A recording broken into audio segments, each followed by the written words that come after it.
અમદાવાદમાં વધારેમાં વધારે ચાલી રહેલી ટ્રેન્ડમાં પાણીપુરી. તમે કોઈપણ જગ્યાએ જશો તો તમને પાણીપુરી ખાવા મળી જશે. આજે હું ઇસ્કોનથી ફરતો આવી ગયો હતો અને મેં એક રસ્તામાં આવતો હતો ઘરે, અને બાકી મેં પાણીપુરીની લારી જતા જોઈ, તો મેં જોયું તો પાણીપુરીની લારી ત્યાં લઈને ઊભી રાખી, અને પછી મેં ત્યાં આગળ ગયો તો મેં કીધું, શું બનાવો છો અહીંયા પાણીપુરીની અંદર?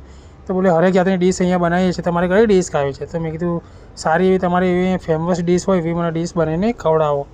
તો બાકી એમને મને શું ફેમસ ડીશ બનાવીને ખવડાવી હતી, બાકી કે મજા આવી ગઈ.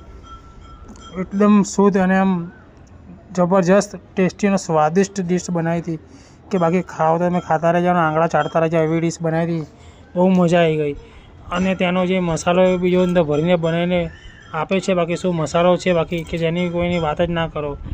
5:30 વાગ્યાના ટાઈમમાં એ ભાઈ અહીંથી લારી લઈને જતા હતા, ત્યાં આગળ ધ 100 BRTS બસ સ્ટેન્ડની એક્ઝેક્ટ સામે લારી લઈને ત્યાં ઊભી રાખી, અને હું ત્યાં આગળ ગયો તો મેં કીધું, મને ભૂખ લાગી, તમે સારામાં સારી ડીશ બનીને મને ખવડાવો.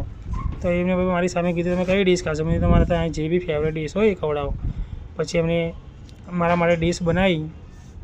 તો બટાકાનો મસાલો પહેલાં નાખ્યો, પછી ઉપર પાછો થોડો મસાલો બીજો અંદર મસાલો નાખ્યો, એના પછી થોડો બીજો મસાલો નાખ્યો, પછી ખજૂરનો અને આંબલીનો સોસ નાખ્યો, પછી એની અંદર પાછા લીલા ધાણા નાખ્યા, પાછો ઉપર મસાલો નાખ્યો, પાછી એક લાલ ચટણી નાખી, પછી મરચાંની ચટણી નાખી, એ સિવાયને પછી ડુંગળી નાખી, અને ઉપર સેવ ભરીને પાછી એની ઉપર લીલા ધાણા અને મસાલો નાખીને બાકી શું બનાવ્યું.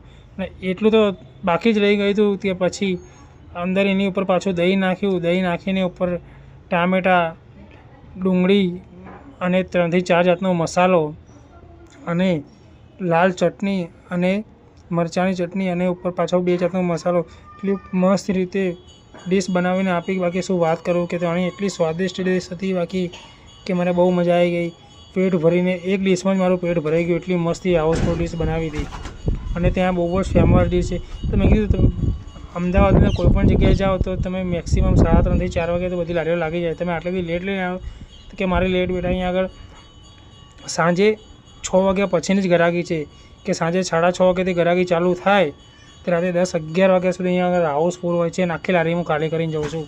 એટલે બધી અહીંયા આગળ ગરાગી હોય છે. મારા કસ્ટમર રેગ્યુલર બાંધેલા જ છે કે જે ગાડીઓ લઈને બી આવે છે, અહીંયા આગળ સંતોષપૂર્વક ખાઈને જાય છે. એવી તો બાકી એની ડીશ બનાવે છે. શું બાકી ડીશ બનાવે છે, અને એનું લોકેશન બી બહુ મસ્તી છે, ધરાણી તરફ BRTSની સામે, વાસણા, અમદાવાદ. તો આ લોકેશન પહોંચી જાઓ અને પાણીપુરી ખાઓ.